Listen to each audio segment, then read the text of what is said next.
Oluyole Estate between the year of 2003 to 2006. The manager at Henry T. Nigeria Limited, Ibadan, since 2013 till date. Is the MD CEO, Bratim Global Concepts Limited. Member, okay, he has his hobby as follows: traveling, playing table tennis, and the likes. Permit me to welcome Alhaji Abdul Razak Adetono Ademola to the high table. Amudan, Amudan, La ilaha illallah, Shukura, Shukura, La ilaha illallah. The next on it is for our Alhaja. Why we did those one first was to ensure that we have a very attentive atmosphere for us to introduce our external guest to us. Please, let's start it. Alhamdulillah Rabbil Alameen. The brief biography of Alhaja Yusuf Kairat. Alhaja Yusuf, thank you, ma. Alhaja Yusuf Tokpe Kairat was born to the family of Mr. and Mrs. Raji Alade Adanle in Ibadan. Alhaja Yusuf attended Tertiary University, the Polytechnic Ibadan, Tertiary University Humana Anambra State for a BSc degree, and the Polytechnic Ibadan for a HND. Alhaja Yusuf is a professional accountant. Alhamdulillah. Alhaja Yusuf works with Oyo State government as chief accountant. Alhamdulillah. She has also worked as superb as accountant assistant. Alhamdulillah. Alhaja Yusuf also worked at pension board as deputy director. Alhamdulillah. Presently, Alhaja Yusuf is the chief hospital accountant at Adeoyo Maternity Hospital. Alhamdulillah. Let's say takbir. Allahu Akbar. Amudan, Amudan, La ilaha illallah, Shukura, Shukura, La ilaha illallah. Amudalaka ya Allah, Shukuralaka ya Allah. Amudalaka ya Allah, Shukuralaka ya Allah. Adúpẹ́, láìní dènà pẹnu, ká ṣe ní ẹ̀wà kọ́rọ̀ lè yá. Kí a tó bẹ̀rẹ̀ ètò, a pè àwọn tí wọ́n jẹ́ tiwa gangan, a pè wọ́n sí orí àga àyẹ́sí.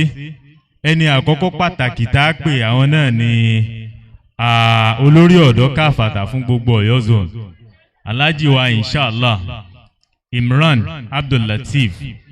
Ẹ dákun gbogbo ibikíbi tí ẹ bá wà, ẹ bá wa jókòó sí orí àga àyẹ́sí pàtàkì. Ọlọ́run bá yóò túbọ̀ mọ́ bá tẹ̀yìn síwájú. Bákan náà tó jẹ́ àfáà àgbà fún àwọn ọ̀dọ́ fún Nasfat Fati Youth Wing Ọ̀yọ́ zone káfàtà. Imam wa Ali Akuru, ẹ dákun ẹ náà ẹ wá bá fi kalẹ̀ síwájú àyín àti àwọn èèyàn yín tí ẹjọ́ kọ̀wọ́ rìn. Bákan náà míṣọ́nà wa míṣọ́nà àgbà tí wọ́n tún jẹ́ ààyò láàrin àwa ọ̀dọ́ nínú ìjọ Nasfat Fati, Alhaji wa Abdullahi Mubarak. Ẹ dákun ẹ mọ̀ bá wa kọ̀wọ́ rìn kí Alhaji wa Mansur Arẹwà káwọn náà kí wọ́n máa tẹ̀lé wọn. Gbogbo àwa tí a jẹ́ àáfàá fún ọ̀dọ́ ní gbogbo Nasfat Fati káfàtà, ẹ dákun ẹ jẹ́ kí àwa náà kí a jókòó sí ibi tí ó yẹ láti yí àwọn bàbá sí. Ẹni tí ó ń ṣe àkóso ìpàgọ́ ti ọdún yìí tí a mọ̀ sí Ìbàdàn 2021 Alhaji wa inshallah cousin fadare ibikíbi tí ẹ bá wà ẹni àyẹ́sí pàtàkì ní ẹ dákun ẹ máa bọ̀ wá síwájú kẹ́ wá jókòó síbi ààyè tí a ti pèsè lẹ̀ fún yín ẹ dákun gbogbo ibikíbi tí ẹ bá wà ẹ máa bá wa bọ̀ wá síwájú. àmìrà wa Adéṣọpẹ́ láti ìlú Ìbàràpá lọ́hùn ẹ dákun ẹ̀yin náà ibi tí ẹ bá wà ẹ bá wa súnmọ́ wájú láti ọ̀dọ̀ àwọn obìnrin gbogbo àmìrà pátápátá àwọn àga tí ó wà ní iwájú yìí náà la pèsè lẹ̀ fún yín ẹ jẹ́ kí àwọn ìyá wa kéékèèké kan bá a sún sí ọwọ́ ọ̀nù díẹ̀ kẹ́yìn kẹ́ bá wa bọ́ sí ọwọ́ iwájú ọlọ́run yóò bá wa da àwọn ìyá kéékèèké náà yóò bá wa dà wọ́n lágbà gbogbo àti ajẹ́ stakeholders pátápátá gbogbo ibikíbi tí a bá wà ẹ dákun ẹ jẹ́ àwọn bọ̀ wá sí iwájú ẹni iwájú lọ́lọ́run ṣe wá ọlọ́run bá ò ní ṣe wá ní èrò ẹ̀yìn brother Muftaudeen Ọdẹ́lẹ́yẹ ibikíbi tí ẹ bá wà ẹ dákun ẹ máa bá a bọ̀ wá sí inú hall ńlá yìí torí ètò náà ó ti fẹ́ bẹ̀rẹ̀ ń pẹrẹwu ọlọ́run yóò ṣàánú fún wa yóò gbàdúrà wa yóò sì jòrí bí a ṣe ń fẹ́. Yes, but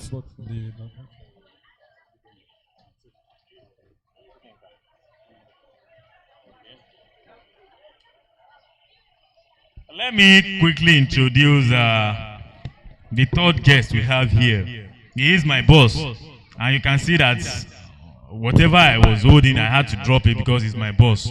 So, Ọ̀gá, ní bínú pa fẹ́ gbé yín dìde, ẹ dákun ẹ bá dìde dó ká lè sáré ka àkọọ́lẹ̀ ráńpẹ́ tí wọ́n kọ fún wa nípa yín. He is named to be Olabiyi Abidemi Muhammad Jamiu. Started his education at LA Primary School, Oyo Town, between 1983 to 1988, and secondary education at Ojongodu Grammar School between 1989 to 1994. He had his NCE certificate in 1998, BSc in Psychology from the prestigious University of Ilorin in 2003, BSc Educational Psychology from the Premier University, that's University of Ibadan, in 2009. Presently, he is a doctoral student of University of Ilorin in Educational Psychology. He has attended 27 learned conferences and 17 published journals in a reputable journal, local and international. Takbir, Allahu Akbar. If I should continue reading further, we may not be able to end this today. So permit me to end it here so that we can be able to commence the program. Thank you very much, sir.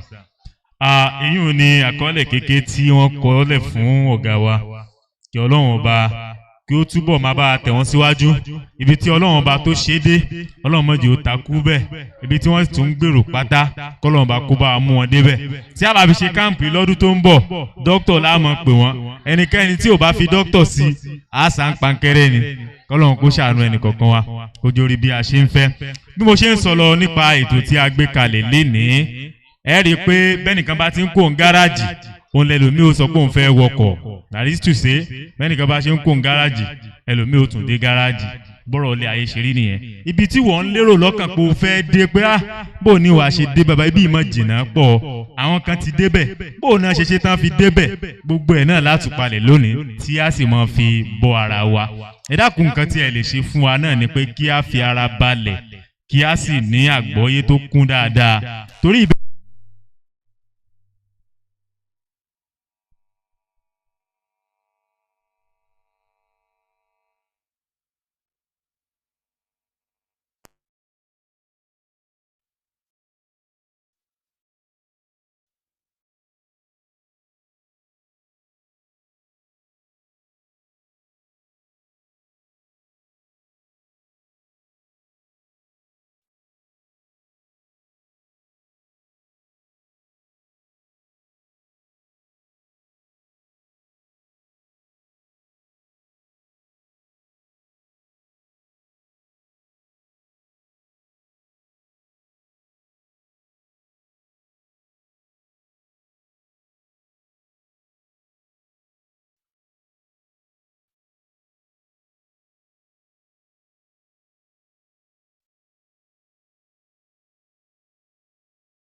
Hello? So in brief, ma, how would you define success to any curious mind that comes your way? Okay.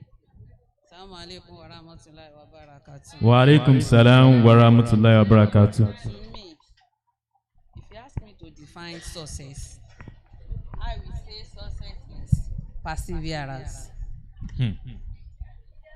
That is just it. There is no shortcut to success. You need to persevere, endure, and pray. Yeah. Thank you very much, ma. I love that wonderful response. Success is perseverance. There's no shortcut to that. For those of us that do not know what is meant by perseverance, ìfaradà, òun ni wọ́n ń pè ní àṣeyọrí. For anyone that wants to become successful in life, you need to persevere. Alhaji Inshallah Muhammadu Jami Abidemi, you are a psychologist. In your own realm, how do you define success? Assalamu alaikum wa rahmatullahi wa barakatuh. Wa alaikum salam wa rahmatullahi wa barakatuh. Well, in a very short form, I would rather define success as self-determination and self-divination. It depends on how you define your success. Because what you see as your success might differ from mine. So it depends on the way you look at it.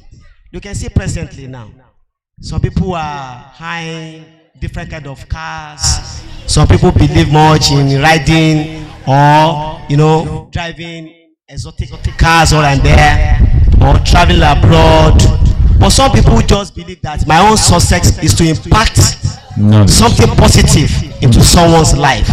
And that is why if you could be able to impact success, positive impact into someone's life, it's definitely a success. Because if you want to build a nation, you cannot just build bridge, construct roads and so on. You have to build people in that nation. It is the people in that nation that will build that nation. And that is why success is self-definition. My own definition is that building human being, building people around you. Self-definition. In another balance, you may call it self-discovery. The moment you discover yourself, that is the starting point to your success. If you are yet to discover yourself today, my dear brothers and sisters, you have not started. Please try to discover yourself henceforth. From the realm of accountants, Alhaji Adetono is a renowned accountant. So, how would you define success? Being an accountant is very easy. Is it not just to add 2 plus 5? It's not an easy task. Okay. To be an accountant. Well, alhamdulillah, Rabbi Alamin. Assalamu alaikum wa rahmatullahi wa barakatuh. Wa alaikum salam wa rahmatullahi wa barakatuh. To define success in an encapsulate form, the success is to attain the desired goals. And it requires hard working, perseverance, as my co-speaker have said. Then you need to be determined. And success is all about calculations. You just have to calculate. If I want to reach Lalupan now, I need to come down to Oludo first before I reach it. But if you are miscalculate, you are going to Lalupan and you find yourself a challenge. That means you have misused your life. To get that to the success point, it will be difficult for you. It's a matter of calculation, and you have to work towards that. May Allah assist us. Amen. Success is all about calculations. If you want to be successful, you have to calculate. You have to be focused. You have to set a goal. That is how Allah defined that. Thank you very much, sir. May Almighty Allah continue to increase your knowledge. Tí a bá tún ní ká wò ó, ẹ̀yin bàbá àti ìyá wa à ń sọ̀rọ̀ nípa àṣeyọrí ṣùgbọ́n àwa ọ̀dọ́ ti tèní oríṣiríṣi àwọn àkùdé ohun ló ti dé bá wa ìjọba ò ràn wá lọ́wọ́ àwọn ibi tí a bára wa gan wọ́n ṣèrànlọ́wọ́ fún àwọn nǹkan tí a nílèrò ń gbà láti débi tí à ń lọ kí ni nǹkan tó sọnù látọ̀dọ̀ ìyá wa kí ni tó sọnù ìjọba ò ràn wá lọ́wọ́ àwa gan leléyìí àti débi tá à ń lọ ó rú wa lójú àwa ń ṣe ròyìnròyìn pé bó láṣẹ débi à ń lọ kí ni tó sọnù ìyá wa.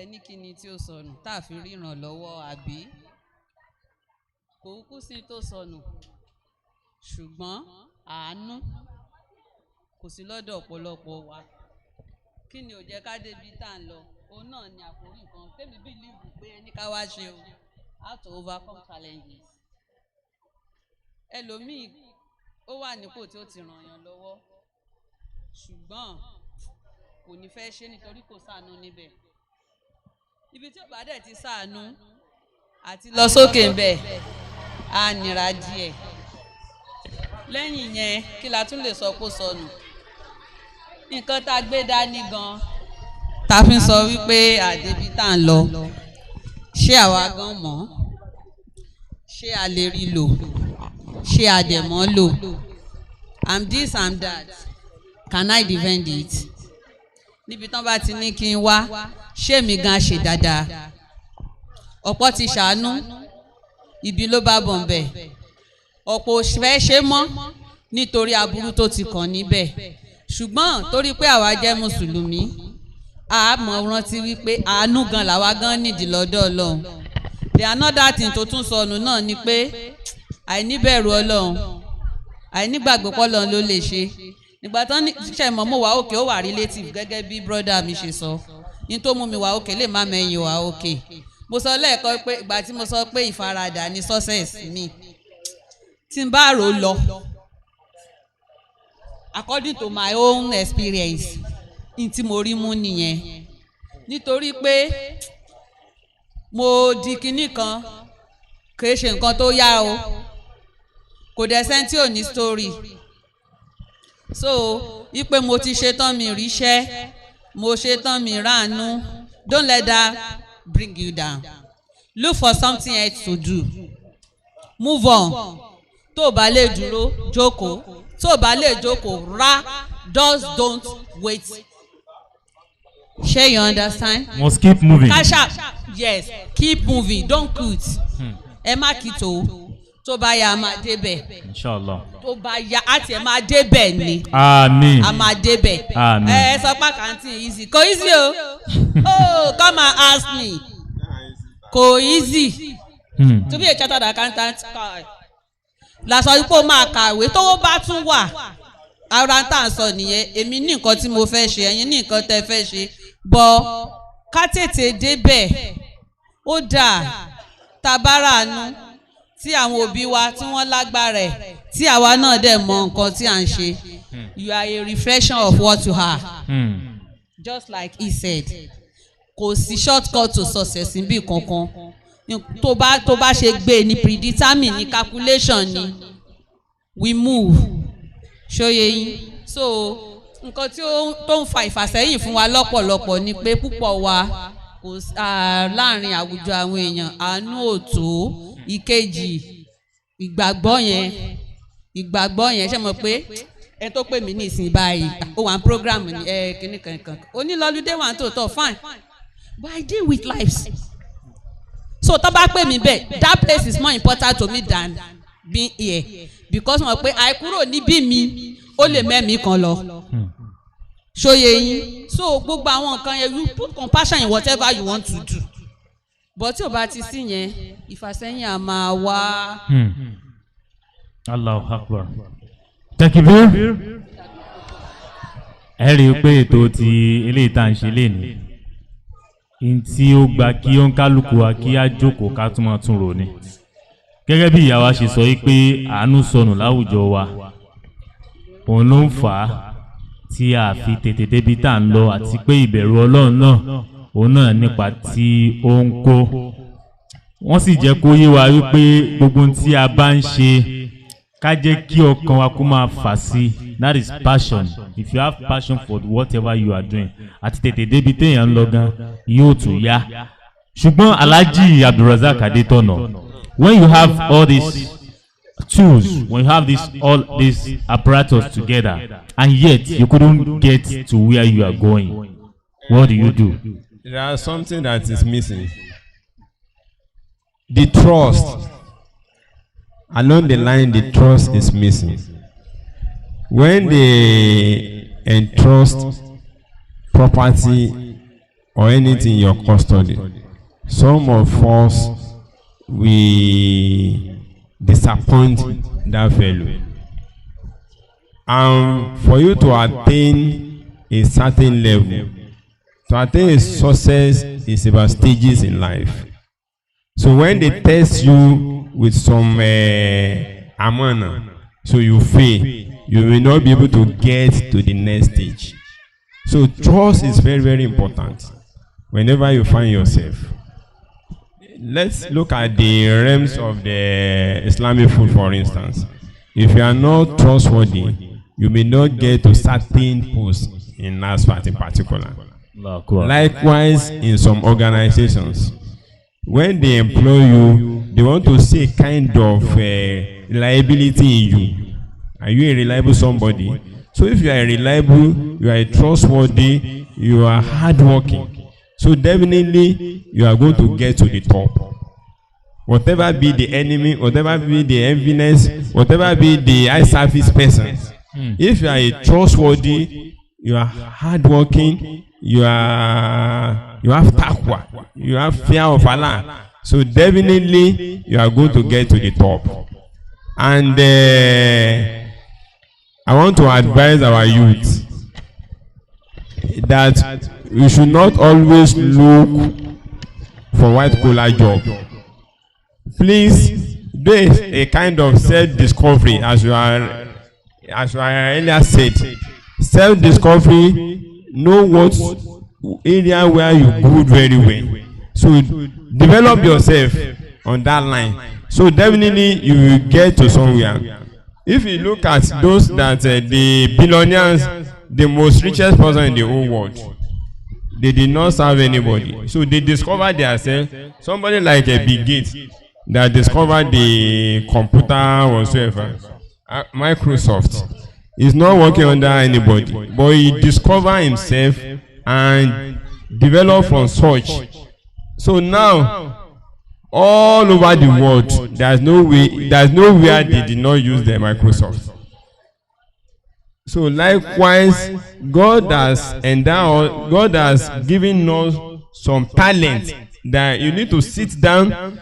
If your own is to dream and get yourself, it is better. If just to look at what you are doing, that people are emanating from you, so please develop from that asset. Definitely you are going to get to the top. Don't be a lazy person. Try to be an hardworking and be prayerful. May Allah assist us. Alhaji said self-development will take you to anywhere you want to be in life. That is great. As my co-moderator said initially, that we are to be having 4 guests. And inshallah, we have the 4th guest in our midst.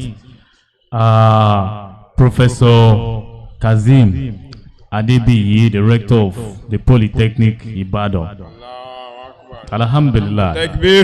But he is ably represented by Alhaji Engineer Dr.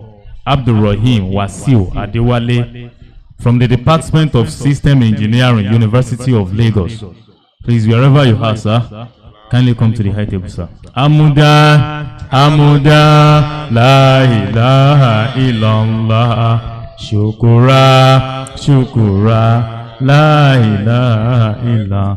Amuda laka ya Allah, Shukura laka ya Allah. Amuda laka ya Allah, Shukura laka ya Allah. You are welcome, sir. We have already started the program when you came in, but as an academician, I know that when you study the fora or platform or environment, you understand what is going on there. We have been talking about success, how to attain success, and how you could be of help. Those of you that have attained your desired goal, how you could be of help to the youngsters, those that are still aspiring to be what you are currently. And that is the stage you met us, sir. You are welcome, sir. And I'll still go back to our mother because I can see that she's a very busy type, and in a moment we may just need to release her so that she could be able to attend to other things. Ma, in a closing remark, ma, what advice would you like to give to the youth?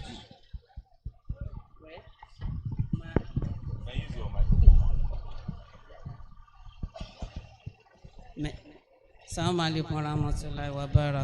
alaikum salam wa rahmatullah. My sincere advice is for us to be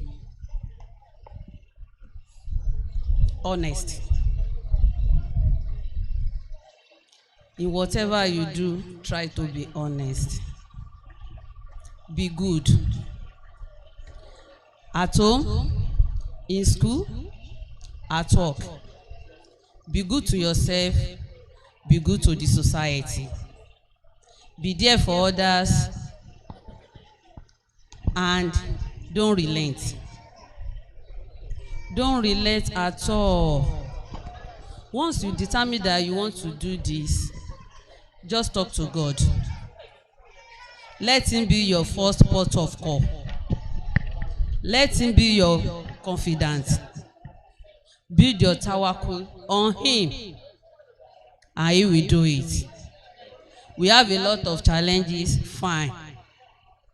But despite that, people are making it.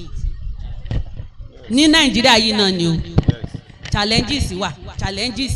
A dẹ̀ ń ṣoríire. Wallahi. Mùsùlùmí ṣoríire. Wallahi. Ẹni tó ṣe Mùsùlùmí ṣoríire. Kí wá ló máa wá tà ní ṣoríire? Ọmọ amúgbó ṣoríire. Wallahi. December yìí sí yìí. Zẹ. Zazu. Allahu Akbar. Nínú bọ́nà ti mú slum, ghetto. And everybody is paying the guy dollars.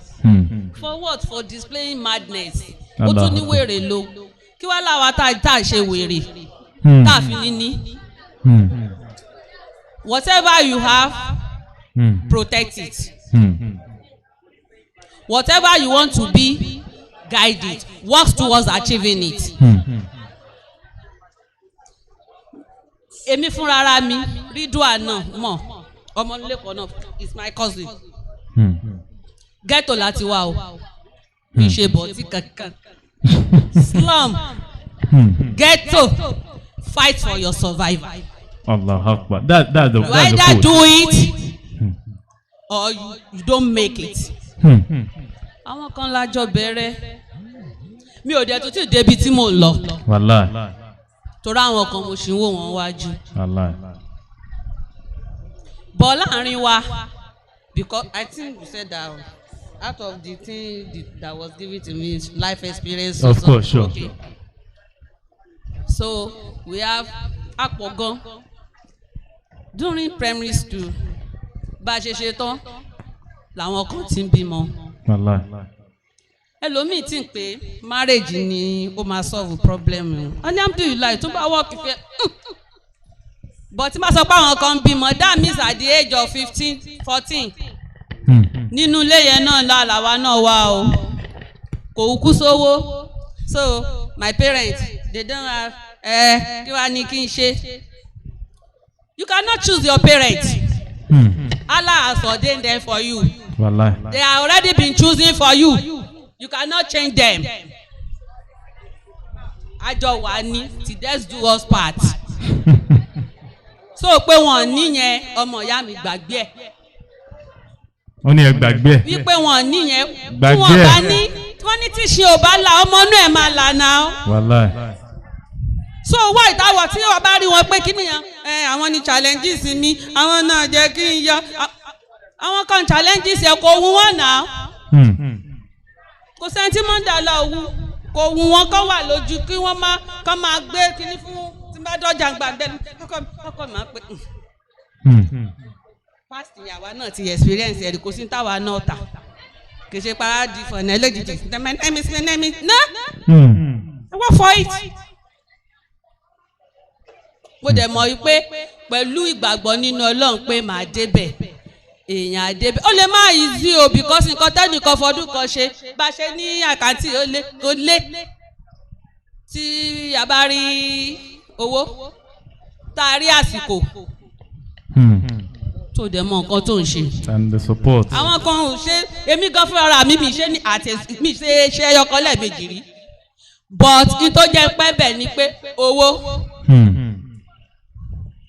wàá kọ́kọ́ ṣe kan wàá dúró tó bá ti sinmi tó bá ti rówó lecture wàá tún lọ ṣe lecture tó bá ti gbọ́ lecture tán wàá tún dúró 6 months dẹ̀ ní diet kan nígbà yẹn.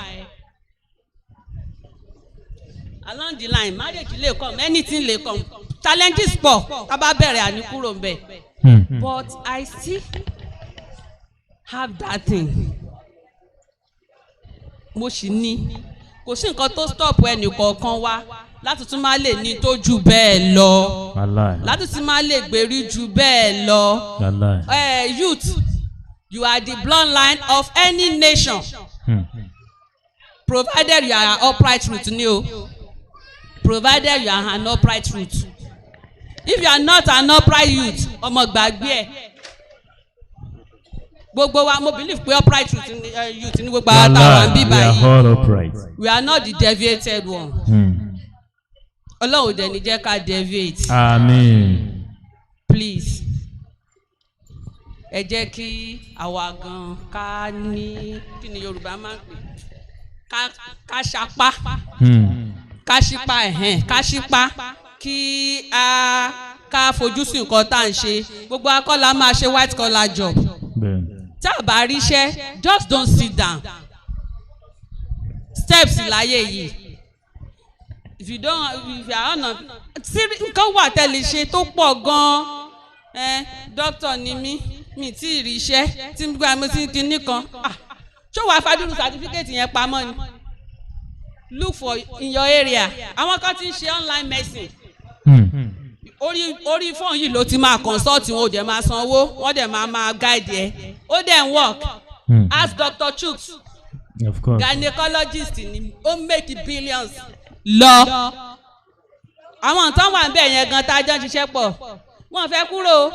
wọ́n gbọ́dọ̀ ṣe wà ń bẹ̀ yẹn they are still calling them here and there ọ̀gá mi was telling me we have 4 operations kò sí kinní kan mo ti pè wọ́n níbòmí o because ethics iṣẹ́ títí wọn ò gbà kán máa wòyàn nílẹ̀ kó máa jẹ̀rora so tí gọ́ọ̀mẹ̀ntì ò bá provide just like you said yes. We look for alternatives.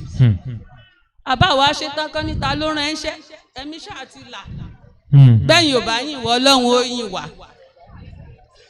torí tó bá tún ṣe wọn á lò fẹ́ borúkọ ìjọba jẹ́ ibo ló wá fẹ́ sá sí wọn ò dẹ̀ provide tó máa fi ṣe so let's be prayerful be there for each other ẹ̀yin tó dẹ̀ ti da tó gbogbo akọ́la níṣòro gbogbo akọ́la ní challenges gan challenges àwọn kan ni wọ́n wẹ̀ tán máa náwó fún ẹ jẹ́ ká ranra wa lọ́wọ́ wọ́n ní téèyàn bá rẹ̀ ní là ọ̀la máa yá ẹni tó bá ní kó ran ọmọ ìyá ẹ̀ lọ́wọ́ ọmọ ìyá tó bá ràn lọ́wọ́ ìwọ náà tún fẹ́ lòmíì mọ́ fi bí ṣó lóore kò ní pẹ́ kò ní jìnnà tá a bá ṣe bẹ́ẹ̀ yẹn everybody will move everybody will get there everybody will make it. Inshallah. So that's my sincere advice. Yeah. Thank you very much, ma. May Almighty Allah reward you abundantly. In brief, Alhaji Ali Akoro, ẹ bá a ṣàdúrà fún yà kí wọ́n tó máa lọ.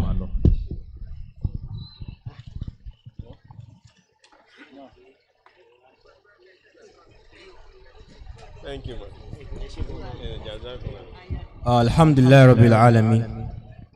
Wassalatu wassalamu ala Rasulillah wa ala alihi wa sahbihi wa sallim. We really thank our Hajia for the well done. May Allah subhanahu wa ta'ala continue to be with you. May He guide you. As you are going, may He protect you, your family, and the place and your place of work. Wala hawla wa quwwata illa billah. Aki àwọn ya wa pé Ọlọ́run bá Ta'ala yóò bá ní mú yín dúró, yóò sì bá ní tì yín lẹ́yìn, kò ní tì yín lójú. Ọlọ́run bá ní wà pẹ̀lú yín. Àmín. Ẹ ṣe fún wa ní ìdánilẹ́kọ̀ọ́ lọ́tún àtòsí. Ọlọ́run dákun jọ̀ọ́, mọ́ṣá bá ń dúró tẹ̀yìn náà Ọlọ́run. Àmín. Wala ma sha Allahu la quwwata illa billah. Insha Allah. Rafa'nahu makanan aliyan. ẹ ṣeun wá gbọ́n máa Ọlọ́run á jẹ́ kí a máa rí yín bá. Ẹni tí ó ń jẹ́ bí aṣojú ọ̀gá wa pátápátá the zonal chairman, ẹni tí ó jẹ́ akọ̀wé fún ìrónilágbára lé Ọ̀yọ́ zone wa bíbí, Alhaji Wale Salam, wọ́n ti wà ní àárín wa bíbí. Ẹ dákun ẹ máa bọ̀ wá sí orí àga ìjókòó níwájú bíbí. Ọlọ́run ọba yóò jẹ́ kí a rí yín pẹ́. Láì ní dènà pẹ́nu, a máa tẹ̀síwájú lórí program wa tí a ti ń ṣe bọ̀. Alhaji wa Abdulrahim, we welcome you once again, sir. And agbàládùra pé ìgbà tẹ́bà fún wọn padà lọ sí ìlú Èkó, Ọlọ́run bá yóò pa lọ àti àbọ̀ yín mọ́. Ọlọ́run bá yóò sì jẹ́ kí a rí yín pẹ́pẹ́pẹ́. Láìpẹ́ di professor lágbára Ọlọ́run. Eléyìí tọ́lọ́run sì ti ṣe, Ọlọ́run ní jí ó bàjẹ́ láíláí. À ń sọ̀rọ̀ nípa àṣeyọrí, bó làwọn tí ò tí ì débẹ̀ bó náà ṣe lè débẹ̀.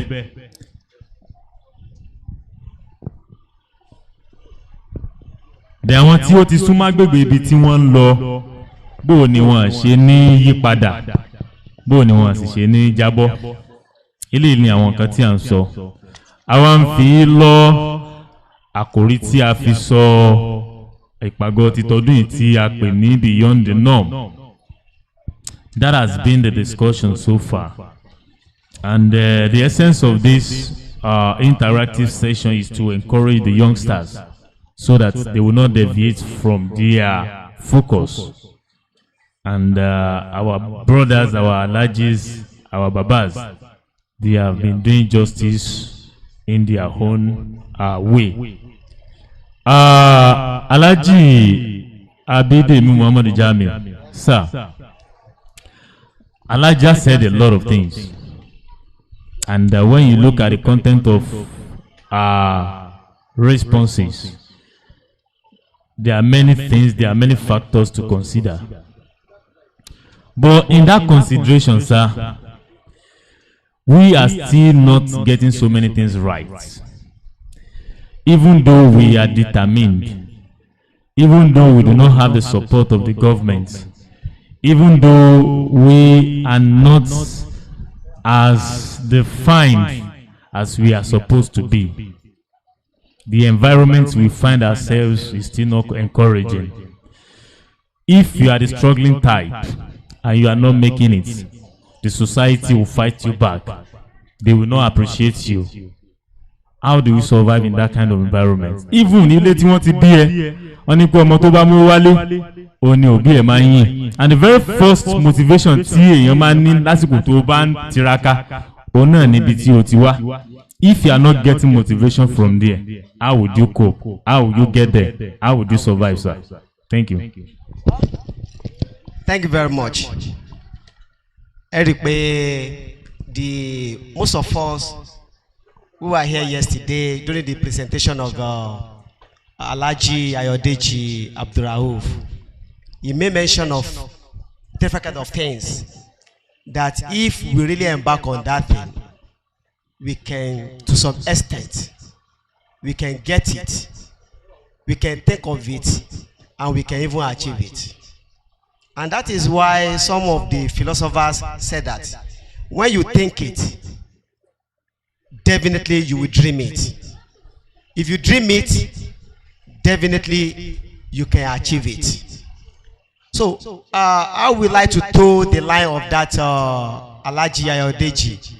And that is why I asked that question yesterday, that what are the differences between the critical thinking and creative thinking? And he gave us some points that when you engage in critical thinking, when you are just ruminating about different things that you can do in order to make it in life. But I want to tell you today that there is no shortcut to success in this life. And at the same time, we should stop blaming game. What I mean by blaming game is when you are blaming the environment, blaming the government, blaming your parents. When I was in university, I always have some certain philosophy of life. I believe much in this word. Where people are making it, why not me? So, and at the same time, I still believe much that I need to toe the straight line. I don't like any shortcut. And that is why when we're in school, you see some people, when they got admission then, they might, their admission might be on a backdoor admission exercise. At the end of the day, when we finish, some of them are not they are not that finished with us. Presently, I just want to encourage you, and one of the points that Alhaji Ayodeji even mentioned yesterday has to do with reading and journalism. And I want to give you one point as well. In psychology, there is one thing we call, there's one theory propounded by Franklin. They call that theory, they call it logotherapy. Please, you can Google it. When you read that theory very well, that logotherapy, you will see that that theory informs us about the meaning of life. What you come to this world to come and do. Though some people stand against that theory in some certain ways and some other things, but I so much believe in that theory. So please, I would like you to still get much information on that logotherapy so that it will direct you to some certain things. And even I use that theory to fight all these immaterial things that we are looking at. You know, that is why most of us, we are engaging in some certain social crises and some other things. So, that is one by the way. Another thing I want to tell you today is that, please, I still want you to Google it as well. Go and read much about the six thinking hats of Edward Dubonon. 6 thinking hats. We have blue hats, we have green hats, we have red, we have yellow, and we have white. If you check that 6 thinking hats, honestly speaking, you will get it right. So when the moderator said that, what are the missing ingredients? The missing ingredient is that most of us we are somehow lazy and we believe much in all these shortcuts and some other things. But I want to let you know that if we really determine it, we can really achieve it. And that is why I made use of that, of words of philosopher that stated that when you think of it, definitely you dream of it. When you dream of it, you will definitely achieve it. So I want you to stop blaming game, and I don't want you to take a shortcut. Rather, take a straight cut. And with your efficacy of prayer, efficacy of creativity, and that is why the man said yesterday that creativity and innovation is equal to success. And when you are talking of creativity, Yoruba always say that, you know, making new things out of the existing one. Most of us shot once in by want to worry nigga. But at time want to worry. They just try to modify it. And kudos to some people like Tabade Odo àwọn tó ta kitchen be yẹn. Ẹ ma ti rí kíní kan báyìí tí wọ́n fẹ́ pa ṣe, tí wọ́n fi flower sí lẹ́gbẹ̀ẹ́, tí wọ́n tà fún wa ní 15 naira 100 naira be yẹn. Àwọn míì mú ẹ̀wà. Boga ni. Akara chips. No kind thing. So we can make things out of nothing. You can bring out something, and we just need to encourage each other. Because if you are starting blaming the government, you know, we are just wasting of our time. If you go to all these news sites, You see, almost every day, people are building new houses, they are buying new cars, they are making new things in their life. So, Sure.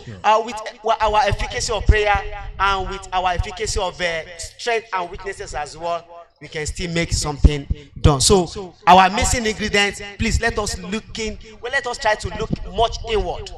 Let's take much on the creativity and innovation, and definitely it will lead us to that success. May Allah continue to bless one of us.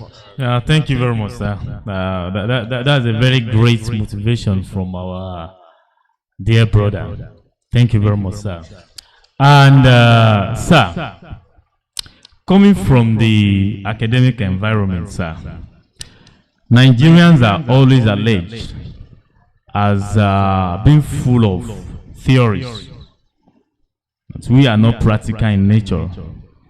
And to my own self-assessment, I see that as, let's say, like 60% true. Because to me, most of the books we read in our university days, they are written by non-Nigerians.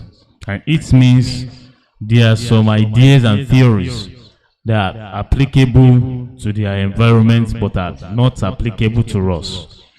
That translates to me, that is from my own personal perspective, that now translates to our non-employability. That's the state we find ourselves. In that way, sir, every now and then, we are seeing innovation, we are seeing new development. And I keep saying that if we are following all this innovation to the latter, it will continue to kill our own creativity. How many of us are able to think beyond Zoom, think beyond Instagram, think beyond Google? Although we have some, but they are very few.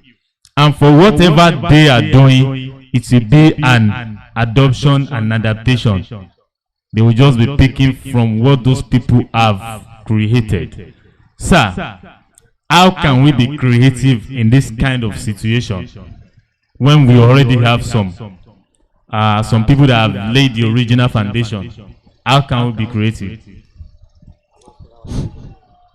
Assalamu alaikum wa rahmatullahi wa barakatuh. Wa alaikum salam wa rahmatullahi wa barakatuh. Let me start by adopting the existing protocol, number one, and tender the apology on behalf of my principal, Professor K. Adebi, for not being able to make it. Kì í ṣe ti àfojúdi. Sẹ́mọ̀ yìí pé àwọn tó bí wa wọ́n ní tí àdúrà bá gbà, apá aládùá ó súnmọ́ kó má lè ka. Àpọ́nlé sì ní fọ́ọ̀mà. Mi rò pé ajá kan lè sọ ojúlé méjì. Bí ọ̀nà bíi mẹ́jọ ní agbẹ́dọ̀ wà láago mẹ́wàá lónìí. Ṣé mà pé ó rí bákan bákan? So ẹ má bínú torí Ọlọ́run. Bí aago mẹ́jọ sí mẹ́sàn-án ní àṣẹ̀ṣẹ̀ ń pè mí ni mo tó mọ̀ pé bí ni màá wá. Ọ̀tọ̀ níbi tí mò ń prepare fún. However, I'm sorry to be diluting my words with our mother's tongue. That's what we are doing here, sir.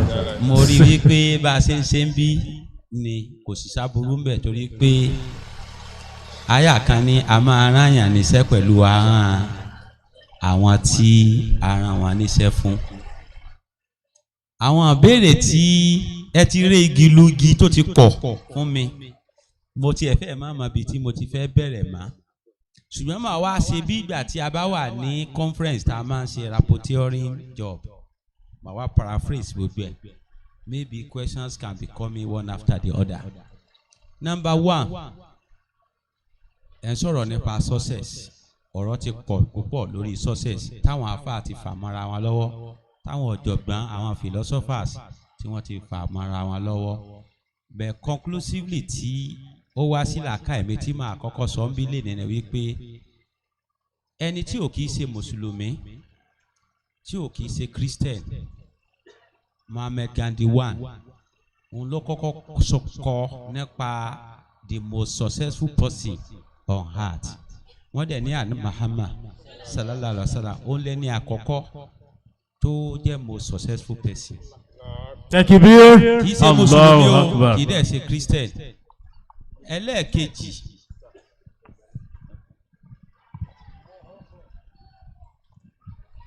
wọ́n ní ẹni tó kọ ìwé yìí mo ti sọ pé kì í ṣe mùsùlùmí kì í ṣe Christian.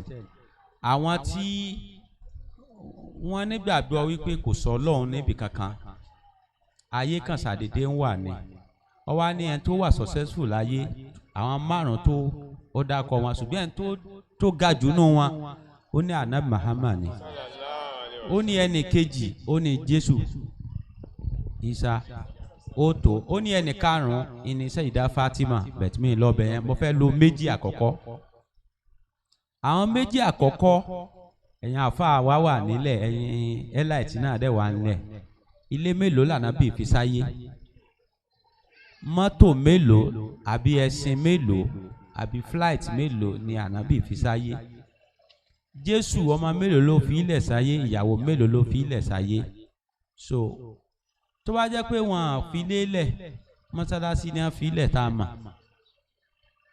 tí wọ́n bá fi mọ́tò lẹ̀ wọn ò fà wọn nǹkan míì lẹ̀ then what is success kabira wa léèrè quite majority of etí gbogbo wákà kan success achievement ni wọ́n they are not success so ẹ jẹ́ àkọ́kọ́ fìyẹn sẹ́gbẹ́ kan náà. Ẹlẹ́ẹ̀kejì wọ́n ní kí làwọn challenges téèyàn ó bá pàdé kó tó wà successful láyé ẹ má bínú ẹ̀yin àfa o tamannaita antumushiya fakiya monasera bẹ̀gọ́rẹ̀ àná í ẹ̀yin lẹ wí bẹ́ẹ̀ o kì í ṣèmi o máa rọra máa wọlé ẹ̀dá láyé tí ó bá ti jẹ́ mímọ̀ yóò jẹ́ tó wú méjèèjì you cannot come by it easily without pain do not expect gain. Ó fẹ́ dàbí ama ṣé ò ní gbin ṣé ò ní làágùn ó fẹ́ fẹ́yàwó ṣó kọ̀wọ̀ sí ó fẹ́ lówó ṣó ò ní dààmú so if you want to be successful in life ready to face challenges ability to overcome those challenges without losing focus ìní wọ́n sọ fún ọ kó wà successful so ẹ jẹ́ àfihàn ẹsẹ̀gbẹ̀ náà. àwọn kan tó wá máa mú because ara challenges tá a máa ní it could be environmental challenges it could be economical it could be spiritual it could be parental it could be so many others màá fún ilé sample méjì or mẹ́ta ẹ má bínú pé ẹjọ́ mi pọ̀ sẹ́yìn pé tíṣà à ń gbádùn tíṣà kí ni tíṣà máa ṣe ọmọ rojọ́ ni ẹ má bínú wọ́n ṣàlàyé ní sáwọ́ ọmọ ṣàlàyé tó bá jẹ́ pé owó àti ìjàgbára òbí nìkan ní máa jẹ́ kọ́ ọmọ ó yè tàbí kọ́ ọmọ ó ṣoríire láyé ta lòbí tó tọ́jú ànábì ó túmọ̀ sí pé láì jẹ́ pé èèyàn lóbì èèyàn lè débi tó fẹ́ dé so ká má límìtì ara wa pé ṣé ẹ wá rí ẹ tó bá tún wá lóbì tóbi tó ń tọ́ àì tí ó rò pé òbí ò ṣe dáadáa táwa ń rò pé àwọn òbí yẹn ò ṣe dáadáa tó ìkánú àwọn olórin ó lẹ́ni tó ní bàbá àwọn ò là òun náà bẹ̀rẹ̀ tiẹ̀ nìyẹn káfíyẹn náà ṣẹ́gbẹ́ mi. ẹ jẹ́ amú méjì péré kí n mú nínú parentia yẹn mo fẹ́ take part of my sister that just left. èmi tí mo wà wájú yìí bàbá mi ò fẹ́ yàwó púpọ̀ rárá àmọ́ fẹ́ yàwó 12. Takbir. so ìyẹn ti kọjá àrùbá o. irọ́ ni hello asitulila mo fẹ́ mú àwọn kankan jáde ló jẹ́ kí n fi ṣe àpẹẹrẹ kì í ṣe kí mo fẹ́ fi ṣe yànnà torí pé ẹni tó bá ní tó bá wá láti ilé ìyàwó méjì nísìn wọ́n ní ìyàwó kejì spiritual aspect ẹ̀ ní ó jẹ́ kó ọmọ alákọ̀ọ́kọ́ ṣoríire arabi tí wọ́n ti fogun jà Islam nìyẹn o arabi tí wọ́n ti fogun jà Islam nìyẹn o kẹ́lí kọ́kọ́ mú dání bàbá tèmi náà kò sígbà tí wọ́n kọjá mẹ́rin nù lérí ṣùgbọ́n oore Ọlọ́run táwọn ní nǹkan méjì ni ṣé ẹ mọ̀ wípé challenges upon challenges usually bring development you can never overcome any breakthrough without facing any challenges ọ̀fẹ́ bímọ ọ̀fẹ́ jẹ̀rora kò possible ọ̀fẹ́ dépò gíga láyé ọ̀fẹ́ fi gbogbo òru sùn kò possible there are some things that are not synchronous ẹni láti bet àwa mùsùlùmí a ní problem tó pọ̀ one of the problem ni wípé àmọ́ yàtọ̀ nù kádàrá àtàfọwọ́fà á kàn dá gbogbo ẹ̀ papọ̀ mọ́ra wọn á wà láàgbà fọlọ́hún níbo ni wọ́n ti ń gbà fọlọ́hún táwọn bíi bá gbà fọlọ́hún yóò padà lọ mọ́kà ní bí wọ́n ti lé sẹ́rù gbà fọlọ́hún tí wọ́n wí nìyẹn àfi boundary conditions sí tá à ń ṣe anyway torí mo ti fẹ́ máa digress kúrò níbi tí. lárẹ̀. oore ẹ̀rí mo ní bàbá mi ní oore méjì tó fi fẹ́ eléyìí orí àkọ́kọ́ tó kọ́kọ́ ní pé bó ṣe ń bímọ lọ́mọ ń kú. Allah. kí ló fà á the issue of excess they don't know. ṣùgbọ́n orí ẹ̀kejì ni pé Ọlọ́run wá fún wọn lẹ́mìí gígùn níwọ̀nba torí pé àwa tá a wà ló ń láyé lónìí àdàgbà mọ́ àgbà ló ń yí kàn wá ẹ̀ tágbà bá ti yí kàn yóò gbà fọlọ́run yóò ra máa ṣe responsibility yẹn bẹ́ẹ̀ ni. My father died year 2010 at the age of 109. Allah akbar. So kí ni mo fẹ́ fà lọ yọ níbẹ̀ ni wípé ìyàwó kejìlá as I'm talking to you ọmọ ẹ̀ mẹ́ta ló wà university. Allah akbar. So kí ló ṣẹlẹ̀ tó yẹ pé ẹni tó jáde nílé oníyàwó méjìlá kò sájẹ̀ ń bẹ̀ àbí kò ṣoṣo ń bẹ̀ tó fi jẹ́ wípé ẹni tó wá jáde nílé ìyàwó kan bàbá kan tàbí bàbá kan ìyàwó méjì tàbí bàbá méjì ìyá kan kò dára káyìí láàmú o ìnira wa pọ̀ láyé lónìí spiritual wàhálà nìkan la wá ń fèsì why ẹ má jẹ́ àtàrà wa jẹ́ èèyàn mélòó ni wọ́n lè pè dá sọ́rọ̀ láfíríkà wa yìí ẹ kó pàṣẹ́ntéèjì wọn jọ èyí tó jẹ́ wípé ilé ìyá kan bàbá kan ló ti wá kí gold kó tó di gold yóò pass through àwọn stages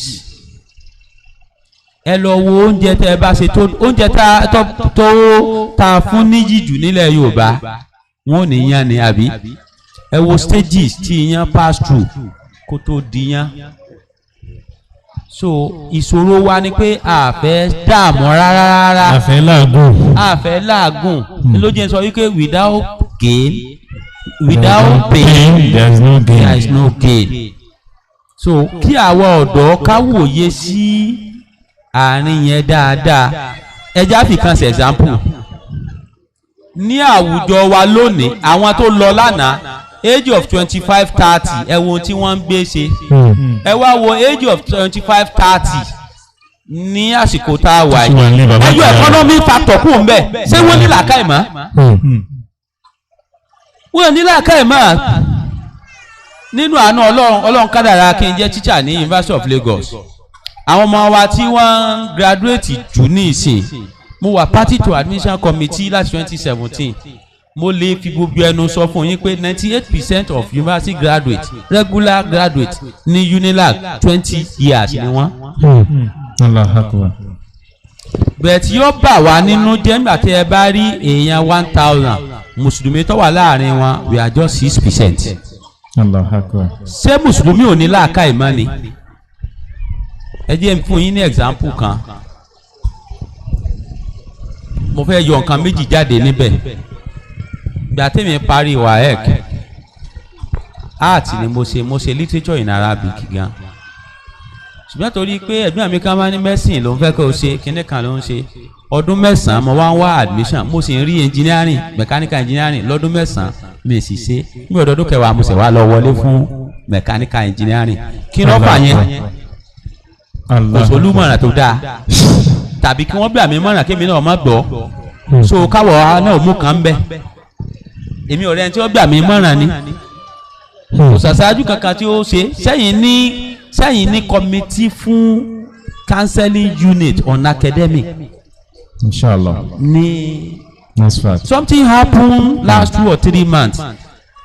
A student of mine tó ti lọ tipẹ́tipẹ́ ọlọ́run dẹ̀ ló wá ń sábà bíi wípé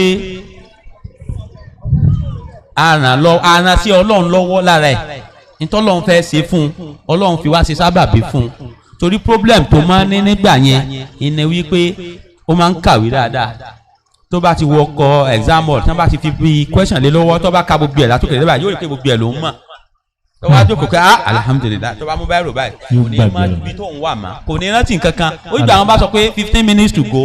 Allah Akbar. To the grace of God, to the glory of God, ó ti parí ní ìsìn is a big manager somewhere in the marine industry now. Ó wá pè mí pé òun fẹ́ fún yín ní slọ́ọ̀tì méjì kẹ́ ẹ bá wa gbà sí University of Ife. A ní di ẹni tó bá ṣe masters ní history ẹnìkan masters botany ẹnìkan.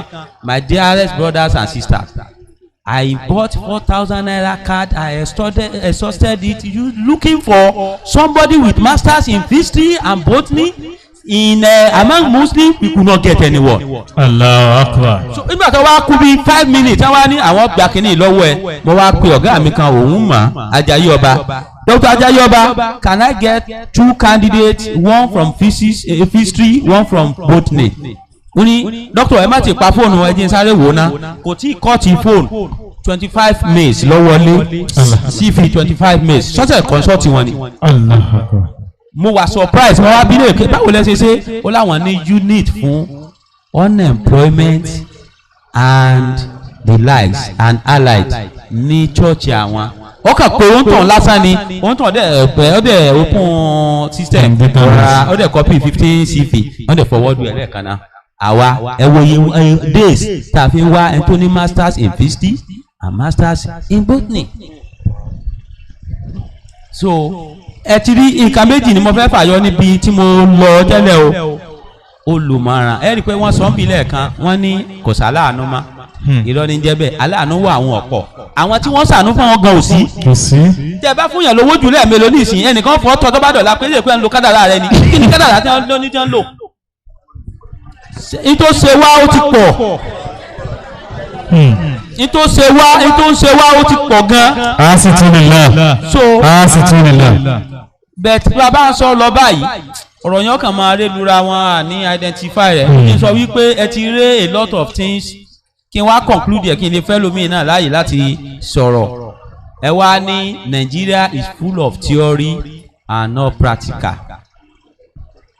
You may be correct in a way. ẹ jẹ́ kí n béèrè question kan lọ́wọ́ wa sà àmà. The statistics, reliable statistics shows us that from 2014, 63% of àwọn tí wọ́n graduate ní Nàìjíríà fún nursing, medicine, ó tún kù course kan wọ́n practice ní Nàìjíríà. And the highest employer one in the world, Canada, US, UK and Saudi Arabia. This set of people tó ń lọ bẹ̀ wọ́n kàwé ń bò mí rí Nàìjíríà náà ni a ti kà ṣé wọ́n lọ bẹ̀ wọ́n lọ pa wọ́n ni wọ́n tún gbà wọ́n sí. Èmi ni CWS coordinator fún department systems engineering Unilag.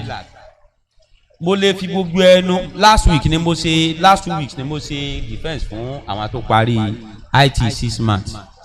Mo lè fi gbogbo ẹnu sọ̀rọ̀ fún yín wípé mo ní àwọn ọmọ mẹ́fà ìkan sì wà ń bẹ̀ ní ìṣẹ́ pé ó di next week kó tó dé ó sì wà ń Barcelona báyìí tó lọ ṣe IT ní Barcelona wọ́n fún €4,000 per month. Wow. Mo lè tó lọ ṣe ètò bí mínú jù láàrin wọn lè tó lọ ṣe IT ní Saudi. Wọ́n ẹ tó bá ti lọ sí hajj dábọ̀ bá mọ Saudi dáadáa Riahbas ìní ó gbé kò wá ṣe wúmúra ó sì ní alùsùnà ní ọ ó sì ní ṣékiní ní sùsáàkì wà ń bẹ irùngbà wà ń bẹ ó sì ṣe wúmúra wọ́n tẹ̀ ń fún ẹ ní $1,001 per month yàtọ̀ fún owó oúnjẹ ó sì lọ ṣe wúmúra òun sì ní ó ṣe ní sùsáàk ó sì ní irùngbà ẹni tó bá ṣe kinní kan yóò ní ṣe alùsùnà sọ́ọ̀mà tí ń ṣe zugulul ulumi máa ń tẹ̀ kí àfùdọ́lù ìnàlẹ̀ ìbàdà so ẹ̀yin afẹ́ ẹ̀ máa bá ń ṣàlàyé fún wa another thing tí ń dà wá láàmú nìyẹn o now ibi tí mo wá ń fẹ́ conclude sí ni wípé gbogbo àwọn ẹni yìí alẹ́ tó ṣe UK alẹ́ tó ṣe US láwọn ọmọ tí ò tí parí universities tí wọ́n lọ síbẹ̀ yẹn tí ẹ̀ gbọ́ wọ́n dẹ̀ succeed tí wọ́n padà wá èyí tí mò ń sọ èyí tí mo lọ́wọ́ Barcelona yìí nítorí lọ ṣiṣẹ́ lé lórí ni artificial intelligence láti lò níbi health òun ni wọ́n á lò láti diagnose obìnrin àbí patient tí ó sọ fún un pé ọmọ yìí bó ṣe ṣe nǹkan kan báyìí ló ṣe àwọn wọ́n sọ fún doctor so doctor ò ní.